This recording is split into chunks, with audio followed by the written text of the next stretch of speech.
एक निवेदन भाई बहनों से करूंगा कि सब लोग संकल्प लें।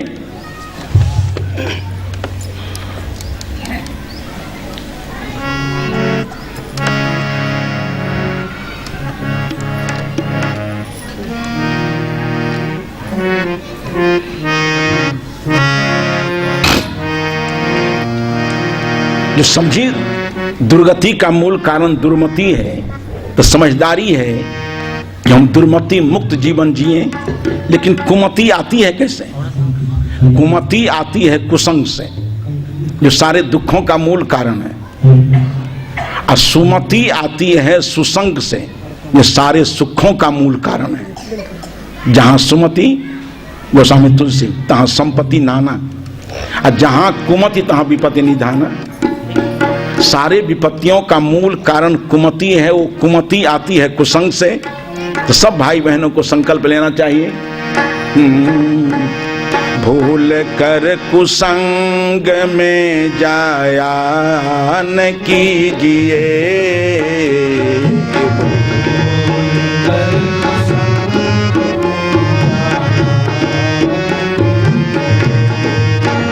अश्लील ग्रंथ गाना, अश्लील ग्रंथ गाना गाया न कीजिए, भूल कर कुसंग में जाया न कीजिए।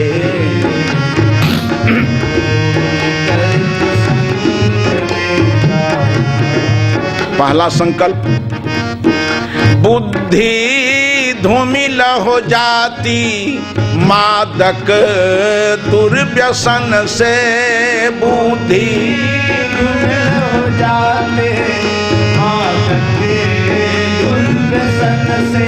हमारा शब्द शास्त्र कहता है कि बुद्धि लुम्पति जद्द्रव्यम मदकारी तदुच्यते। जिस वस्तु के सेवन करने से शुभ अशुभ हानि लाभ उचित अनुचित निर्णय करने की बौद्धिक क्षमता धूमिल हो जाए, उसी को मादक द्रव्य कहते हैं। आज जितने शराबी लोग हैं उनको पता है कि हमारा जीवन क्या है, हमको क्या खाना चाहिए, क्या पीना चाहिए, क्या करना चाहिए। बुद्धि धूमिल हो जाती है मादक द्रव्य के सेवन करने से। और महाराज कृष्ण ने कहा कि जिसकी बुद्धि धूमिल हो गई तो बुद्धि नाशात प्रणश्यति, जिसकी बौद्धिक प्रतिभा धूमिल हो गई उसके विनाश को कोई रोक नहीं सकता है। सर्वनाश करके अपना रख लेगा आदमी। पहली कड़ी पर ध्यान दें, बुद्धि धूमिल हो जाती मादक दुर्व्यसन से, बुद्धि मादक दुर्व्यसन से तामसी। पहला संकल्प, तामसी अभक्ष भोजन खाया न कीजिए, तामसी अभक्ष भोजन खाया न कीजिए। अश्लील ग्रंथ गाना, अश्लील ग्रंथ गाना गाया न कीजिए, भूल कर कुसंग में जाया न कीजिए।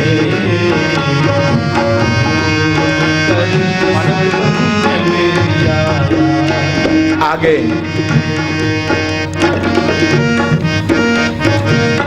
कर्म करना चाहिए कि वैदिक ऋषि ने कहा है, कुर्बन नेवेह कर्माणि जी जीवी से क्षतं समाह। भाई बहनों, निरंतर कर्म करते हुए 100 वर्षों तक जीने की इच्छा करो। सदगुरु कबीर देव ऐसे विरक्त वर्ज संत हर भाई बहनों के अंदर कर्म भावना को जागृत करना चाहते हैं कि कहीं कबीर कुछ उद्यम कीजिए, आप खाए और को दीजिए, लेकिन कर्म हो न्यायपूर्वक, न्याय पर आधारित कर्म हो। हर आदमी का कर्म न्यायाधारित हो और हर साधक साधिकाओं की साधनाएं विवेक पर आधारित हो। मूल पंक्ति पर ध्यान दें, जीवन सुखी बनाइए नित न्याय पूर्ण श्रम से, जीवन सुखी बनाइए नित न्याय पूर्ण श्रम से। विश्व के महापुरुष हजरत ईसा लकड़ी छीलते थे। अपने जमाने के महान संत रैदास जूते टांगते थे।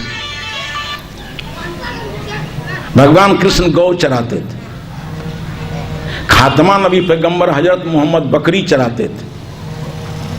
दुनिया के विचार मेरुदंड को हिला देने वाले सदगुरु कबीर साहब ताना बाना चलाते थे। कर्म ही तो जीवन है।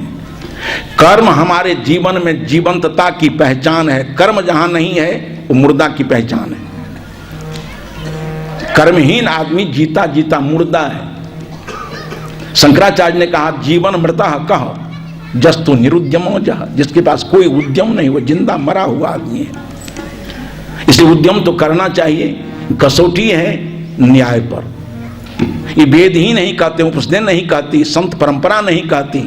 सिनेमा के गीत में भी यह निर्देश है कि इंसाफ की डगर पे बच्चों दिखाओ चल के, ये देश है तुम्हारा नेता तुम ही हो कल के, न्याय पर चलना।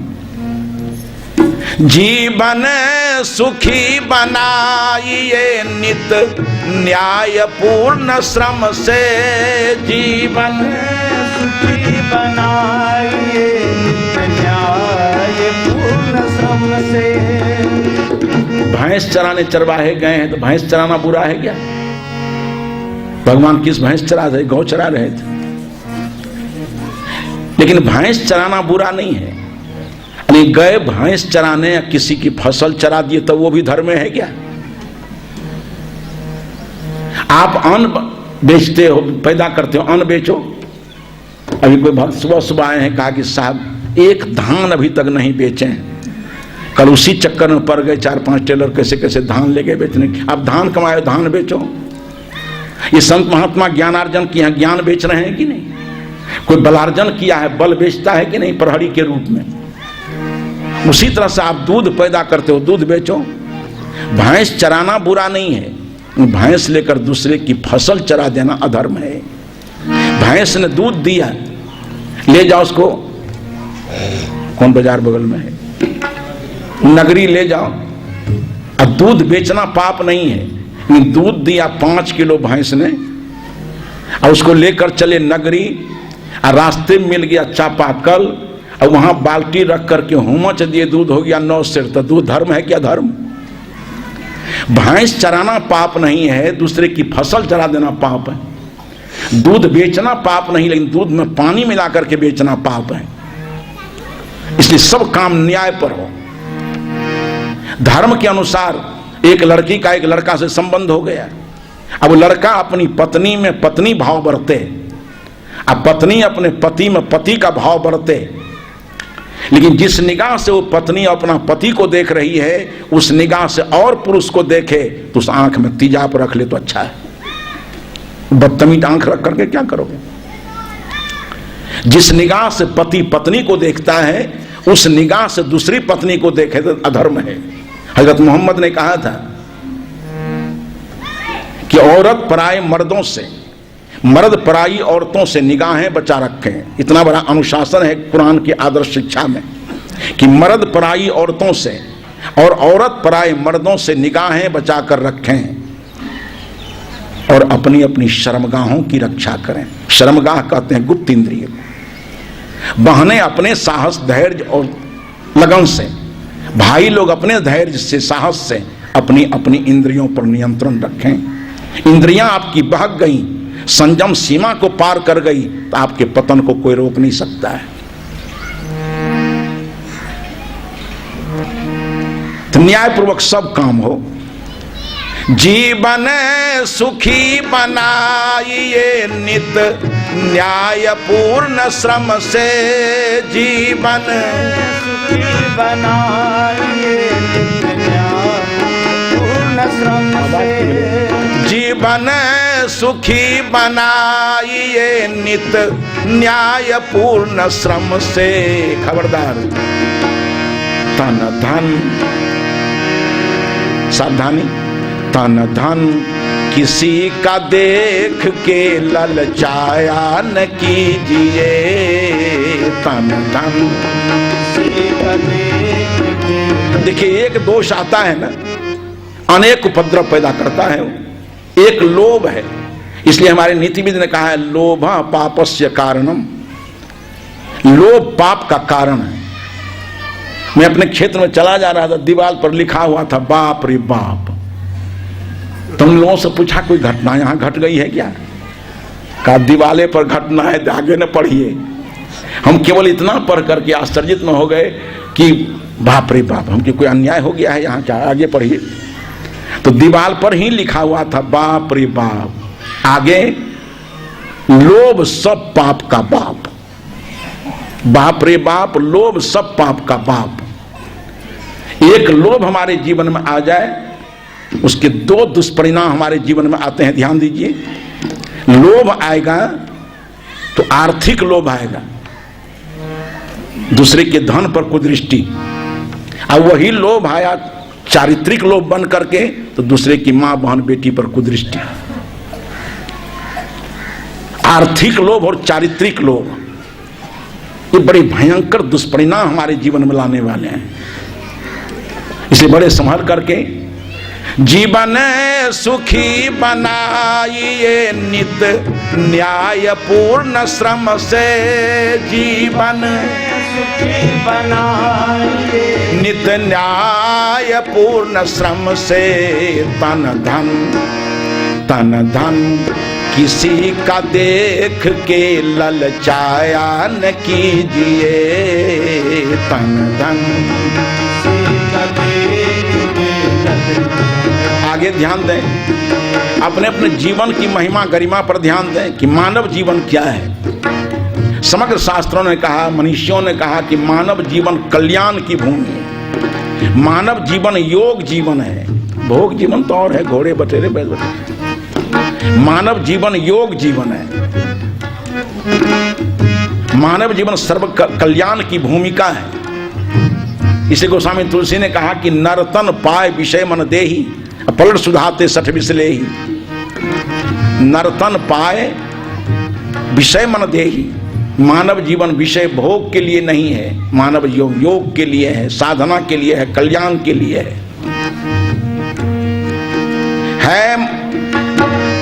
मोक्ष भूमि नरतन ध्यान साधना करें, है मोक्ष भूमि नरतन ध्यान साधना करें, है मोक्ष भूमि नरतन ध्यान साधना करें। विषयों में फंस के जीवन गवाया न कीजिए, विषयों में फंस के जीवन गवाया न कीजिए। अश्लील ग्रंथ गाना, अश्लील ग्रंथ गाना गाया न कीजिए, भूल संग में गाया न कीजिए, संग में गाया न कीजिए। थोड़ी सी दार्शनिक झलक इस भजन के बीच की पंक्तियों में। दुनिया के अधिकांश दार्शनिकों ने, यहाँ तो जरा द्वैतवाद यहाँ है, चेतना द्वैतवाद यहाँ है, एकात्मवाद यहाँ है, अनेकात्मवाद यहाँ है। इन अधिकांश प्रज्ञावान विद्वानों ने इस संसार को अनादि अनंत कहा। खास करके सांख्य दर्शन के प्रणेता महर्षि कपिल ने कहा कि प्रकृतिम पुरुषं चैव विध्यनादि उभावपि, ये प्रकृति पुरुषात्मक जगत अनादि अनंत और सृजित है। इसलिए कि प्रकृति अपने गुणधर्म से अलग है, पुरुष अपने गुणधर्म से अलग है। न प्रकृति का कारण पुरुष बन सकता है, न पुरुष का कारण प्रकृति बन सकती है। अब वही सिद्धांत सदगुरु कबीर का पारक सिद्धांत है, जड़ चेतन दो वस्तु है अति प्रसिद्ध जगमाई, इनके पारख परख बिना झगड़ा छूटत ना है, बंधन छूटत ना है। अब दार्शनिक पचरा है और तमाम दुनिया के दार्शनिकों को लाऊं तो सबके साथ सबका मतभेद है। तत्व समीक्षा में यूनानी दर्शन के जनक माने जाते हैं मिस्टर थेल्स, और उन्हीं के शिष्य हैं एनेक्समेंडर, एनेक्समेनीज। तीनों गुरु चेला मतैक्य नहीं है। दर्शन जगत में बहुत झंझट। इन अधिकांश लोगों ने इसको अनादि अनंत कहा है, जड़ चेतन की भिन्नता मानी है। उस पर थोड़ा ध्यान दीजिए। जड़ चेतन जग अनादि दो नित्य तत्व हैं। जड़ चेतन जग अनादि दो नित्य तत्व हैं। जड़ चेतन जग अनादि दो नित्य तत्व हैं। ये आदि अंत सिरजित बताया न कीजिए।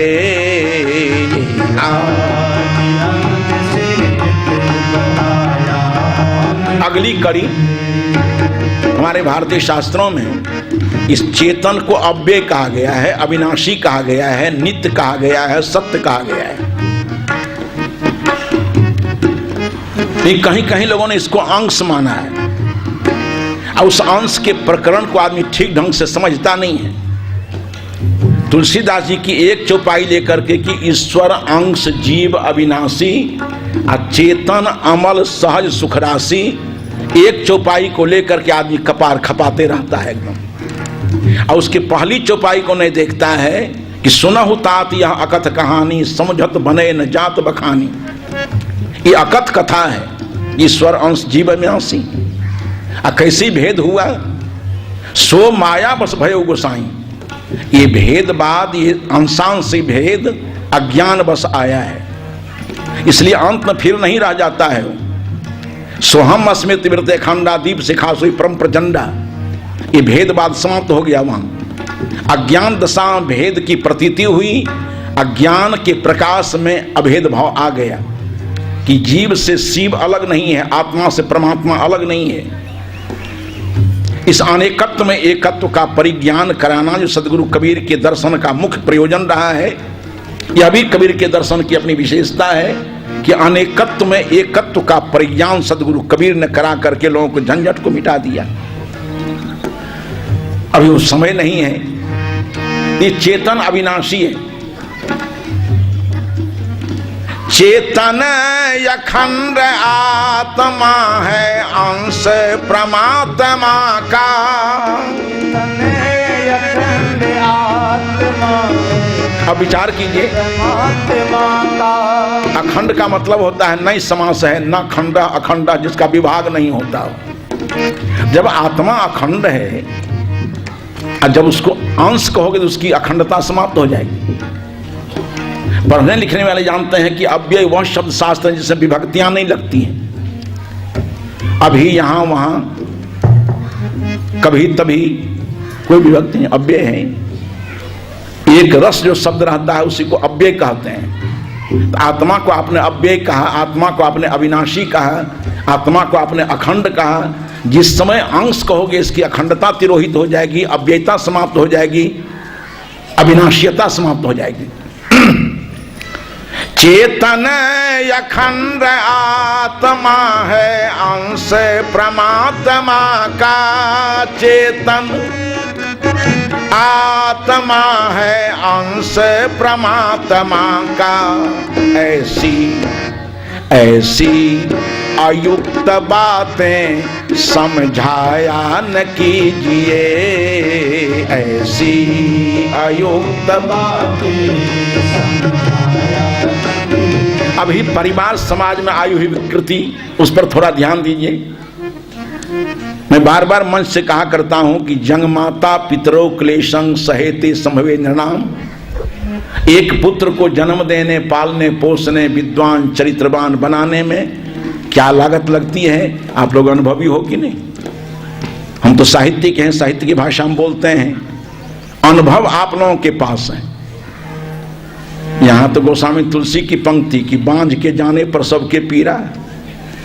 10 वर्ष की अवस्था में ही साधु हुए, फैक्ट्री नहीं है, बाल बच्चा होने की कोई संभावना ही नहीं है, कोई झंझट का अनुभव नहीं है। संतति पैदा करने में क्या मेहनत है, भुक्तभोगी सारे भाई बहन यहां बैठे हुए हैं।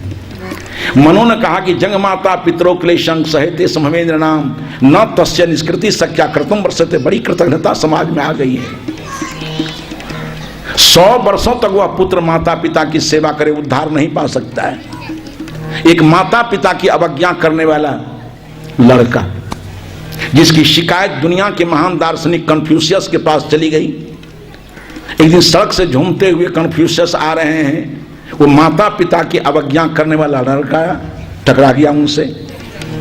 कन्फ्यूशियस ने कहा कि रे नादान, तुम्हारे जीवन के साथ माता पिता की इतनी लागत है कि तुम अपनी देह की चमड़ी निकाल करके माता पिता के पैर की जूती और पन्ही बना दो, उद्धार नहीं पा सकते हो। आज समाज का दुर्भाग्य है कि वो माता पिता अनादृत हो रहे हैं, हवा पानी सेवा के लिए तरसते हैं। कितना कृतज्ञ होगा वो परिवार, कितनी कृतज्ञ होगी संततियां जो माता पिता की सेवा के दायित्व को स्वीकार नहीं करती होगी। अभी हमारा एक आश्रम बन रहा है, तो शरद यादव एक वहां का जो विधान पार्षद है, यहाँ के आपके यहाँ सुनते हैं एमएलसी नहीं होता है, वहां विधानसभा ही है, विधान परिषद भी है। विधान परिषद जीतते उसको एमएलसी कहते हैं, जो विधानसभा जीतते उसको एमएलए कहते हैं। तो एक एमएलसी वहां से जीता। मैं यहीं से गया था छत्तीसगढ़ से, मेरे कार्यक्रम हुए 2001 में, यूनिवर्सिटी से त्याग पत्र देकर मैं आया था। सदगुरु कबीर के विचारों को सुनकर के इतना सराबोर हो गया वो एमएलसी। उसके पहले किसी ने जमीन दे रखी थी, 10 लाख रुपया दिया हूं। सदगुरु कबीर सेवा साधना संस्थान बनकर तैयार हुआ। अभी मेरे कार्यक्रम 3, 4, 5 गुजरे महीने में मार्च में चल रहे थे, वहां शरद यादव जी पहुंच गए। कहा कि मंच पर हम जा तो नहीं सकते हैं, लेकिन आश्रम के विकास के लिए 10 लाख रुपए देता हूं, बाद में और व्यवस्था होगी। तो हमसे लोगों ने पूछा कि रुपए का क्या होगा। हमको तो कोई प्रयोजन नहीं है, आश्रम विकास के लिए दिया है। तो एक आदमी प्रस्ताव रखा कि साहब वृद्धाश्रम बना दीजिए। वृद्धाश्रम तो कौन बैल वृद्ध है सो जाएगा उसमें, कि गौ वृद्ध है सो जाएगी, कि भैंस वृद्ध है सो जाएगी। इस समाज में वृद्ध माताएं बहनें भाई लोग हैं वो जाएंगे। काहे?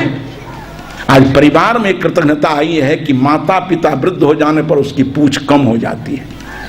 उन वृद्ध लोगों के लिए वृद्धाश्रम बनाए जा रहे हैं। पहले मैं सुना करता था, देखा करता था परिवार नियोजन के लिए बड़ा अद्भुत नारा कि हम दो हमारे दो। हम दो मतलब पति पत्नी दो, आपके यहाँ से सब वाक्य नहीं है। परिवार नियोजन के लिए हम दो हमारे दो। आज उसका दुष्परिणाम सामने आता है कि हम 2 पति पत्नी, हमारे 2 बच्चे हो जाएं, तो हम 2 हमारे 2, माता पिता बूढ़े आश्रम में चल जो। कृतज्ञता है। तन मन धन माता पिता की सेवा में लगा दे तो भी उद्धार नहीं पा सकते हो। आइए, वो माता पिता जिसने जन्म दिया, पाला पोषा, आज जिस संत गुरुजनों ने सद्बोध दिया, सही मार्गदर्शन दिए, जिन्होंने, मूल पंक्ति पर ध्यान दीजिए, जिनसे जन्म मिला फिर सद्ज्ञान जो दिए, जिनसे जन्म सद्ज्ञान जो दिए, जिनसे जन्म मिला फिर सद्ज्ञान जो दिए, उन माता पिता गुरु को भुलाया न कीजिए, उन माता पिता गुरु को भुलाया न कीजिए। अश्लील ग्रंथ गाना, अश्लील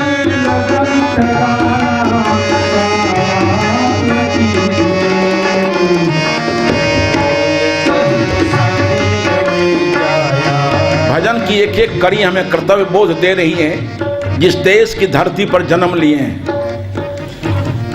खाए हैं, खेले हैं, पढ़े हैं, लिखे हैं, आरक्षण लेकर के समग्र विकास कर रहे हैं, उस देश की अखंडता, देश की स्वाधीनता, देश की बाह्य अभ्यंतर शक्ति को अक्षुण्ण बनाए रखना राष्ट्र धर्म है, ये सबसे महान धर्म है। हर भाई बहन के अंदर राष्ट्रीय भावना चाहिए। आज थोड़े से स्वार्थ के चलते देश को हम दुर्गति के कगार पर पहुंचा दिए हैं। विस्तार नहीं करूंगा, केवल पंक्ति पर ध्यान दें। जिस देश में है जन्मे आरक्षण सब लिए, जिस देश में है जन्मे आरक्षण सब लिए, जिस देश में है जन्मे आरक्षण सब लिए, कृतघ्न बन के देश को धोखा न दीजिए, कृतघ्न बन के देश को अंतिम कड़ी है धर्म स्वरूप करना उद्धार स्वयं का है, स्वरूप करना उद्धार स्वयं का है धर्म स्वरूप करना उद्धार स्वयं का। उपकार कर्म छोड़ के पछताया न कीजिए, उपकार कर्म छोड़ के पछताया न कीजिए। अश्लील ग्रंथ गाना, अश्लील ग्रंथ गाना गाया न कीजिए, भूल कर कुसंग में जाया न कीजिए, भूल कर कुसंग में जाया न कीजिए, जाया न कीजिए।